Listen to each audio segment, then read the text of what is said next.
All right, let's jump right in. If you're part of a multinational corporation, you know the drill. Managing money across borders can be a total nightmare, right?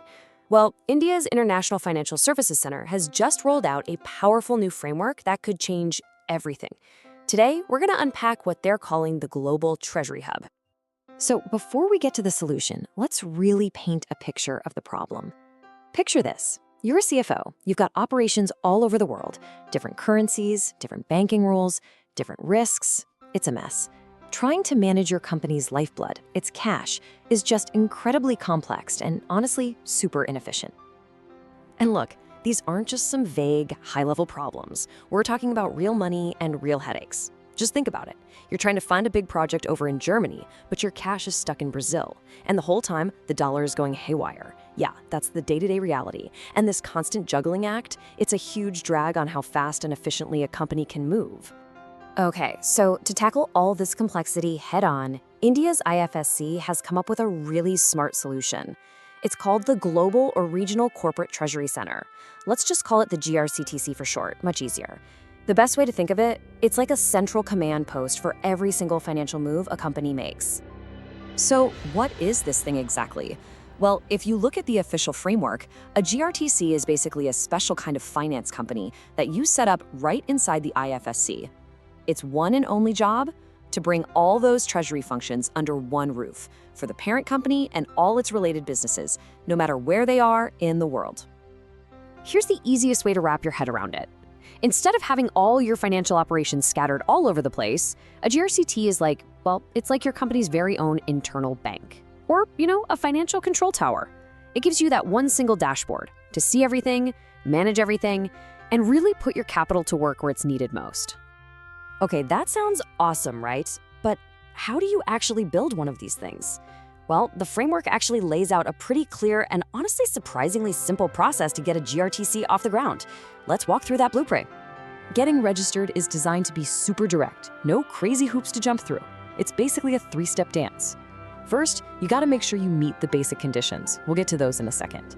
Then, you just apply online through one portal, and boom, you get your official registration. Pretty straightforward. And these core conditions, they're refreshingly simple. You need a small, qualified team there in the IFSC, you have to have a certain amount of capital, and of course, you need to pass an integrity check. And this last one is a biggie. Your parent company can't be from a country that's on the FATF's high-risk list. That's the Financial Action Task Force, the global watchdog for money laundering and terrorist financing. So let's talk about that capital requirement for a second.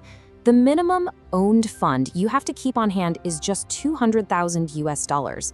Now, for the kind of multinational corporations this is aimed at, that's a really accessible number. It makes the barrier to entry way lower than you might think. All right, so you've jumped through the hoops, you've set up your GRCT. Now for the fun part, the payoff. What can this new financial command center actually do? Well, the framework hands you a really powerful toolkit of things you're allowed to do. And this is where it gets really interesting. Your GRTC can be the central bank for your whole group, borrowing and lending between your different companies. It can invest your extra cash anywhere in the world. It can manage all your currency and interest rate risks from one place using derivatives. It can pool all your funds, handle re-invoicing. It's the whole shebang. The complete suite of treasury operations all in one spot. When it comes to managing risk.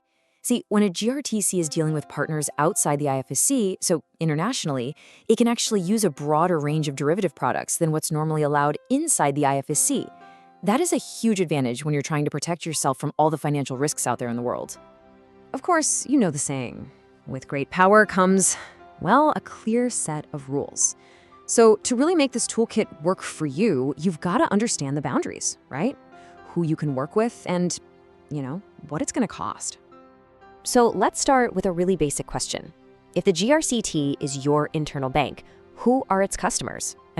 Who is it actually allowed to serve? The answer is super simple and super clear. It's all in the family. It can only provide services to its own group entities. So that means the companies in its group, the companies under its parent company, and all their branches.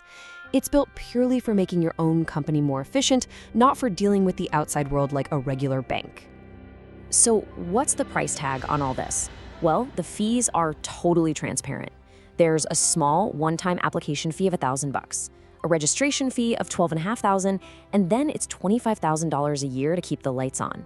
Honestly, for a big global company, those costs are incredibly competitive. But it's not just about the numbers. There's a really strong focus on good governance. This quote right here, from the Fit and Proper Declaration, pretty much says it all.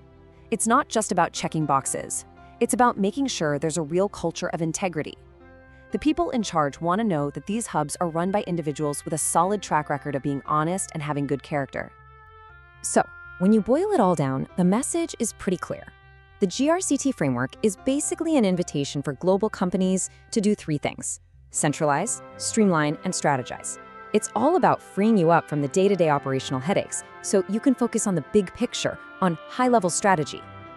And that brings us to the final and maybe the most important question you've got to ask yourself. As the world of global finance just gets more and more complicated, simplifying and centralizing, that's not just a nice to have anymore. It's a strategic must.